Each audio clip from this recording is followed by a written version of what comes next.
What if I told you that 3 simple stories could totally change the way you see your life? Well, that's the power behind one of the most iconic speeches of our time.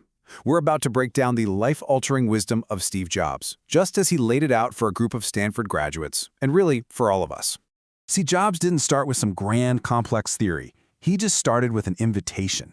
He wasn't there to lecture, he was just there to share a piece of his life. So let's jump in and listen to what he had to say.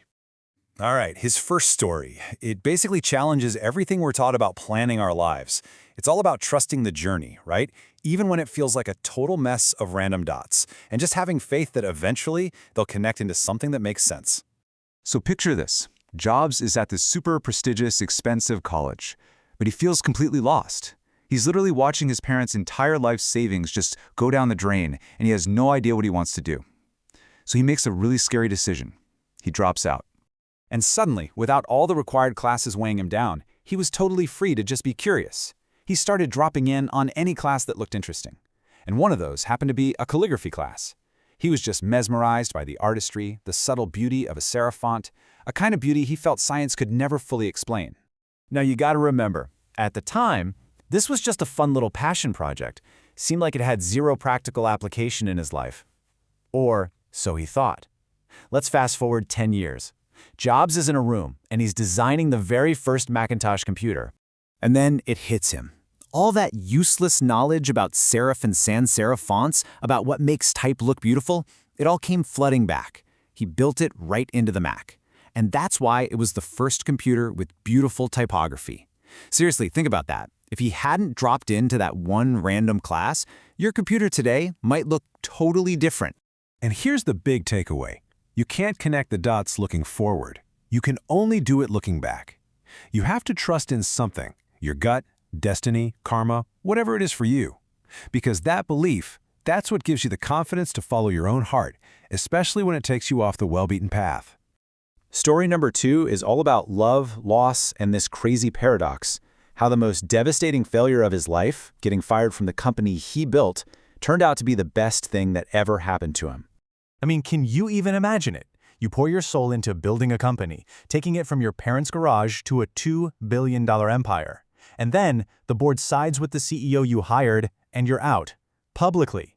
He said he was utterly devastated. A very, very public failure. But then, something kind of amazing happened. He realized getting fired wasn't this horrible curse. It was a gift. The insane pressure of being successful was gone. And in its place, this incredible lightness of being a beginner again. This freedom sparked one of the most creative periods of his entire life. And man, what a time that was. He starts a company called Next. He starts another little company you might have heard of, Pixar, you know, the one that made Toy Story? He falls in love, starts his family, and then, in this wild twist of fate, Apple buys Next, bringing him right back home. He was sure none of it would have happened if he hadn't been fired first. So what's the lesson here? He put it pretty simply. Sometimes life is going to hit you in the head with a brick. Just don't lose faith. The only thing that kept him going was that he loved what he did. You've got to find what you love. So whatever you do, keep looking, and don't settle. Okay, so his last story, this one's probably his most personal. It's about something that, we all have to face, death. And he explains how remembering you're going to die is the real secret to, well, truly living. This all started with a quote he read when he was just 17. And it became this daily ritual for 33 years. Every single morning, he'd look in the mirror and ask himself this one simple question. And if the answer was no, too many days in a row, he knew it was a sign that something had to change. And then, that whole philosophy got put to the ultimate test. A routine scan, and there it was, a tumor on his pancreas. Suddenly, death wasn't just some idea anymore. It was real. The diagnosis was just brutal.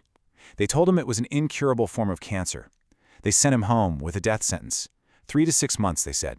Their advice was basically, get your affairs in order, which, it's just doctor speak for, hey, get ready to die. But then, something incredible happened. A later biopsy showed it was this super rare kind of cancer, one that could actually be cured with surgery. After staring death right in the face and coming back, his perspective was crystal clear. He said death is probably life's single best invention. It clears out the old to make way for the new. Because when you remember you're going to die, everything else just falls away. All the pride, all the fear. You realize you have absolutely nothing to lose. So why wouldn't you follow your heart? And this is where he gets really urgent, talking to every single one of us. Your time is limited, so don't waste it living someone else's life. Don't get trapped by other people's thinking. You have to have the courage to follow your own heart and your intuition, because somehow they already know what you truly want to become. And so he leaves us with one last thought, a simple little phrase from a magazine he loved that basically became his life's motto. Just these 4 words. They were on the back cover of the final issue of his favorite publication, the Whole Earth Catalog. Kind of like their final farewell message. Jobs said he'd always wished that for himself. And in that moment, he was wishing it for the graduates and for us too.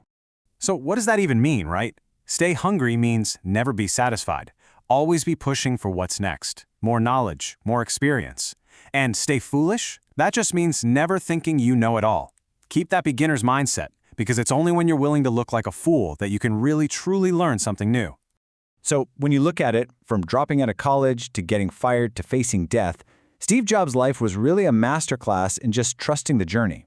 And he leaves all of us with a really powerful question to think about in our own lives.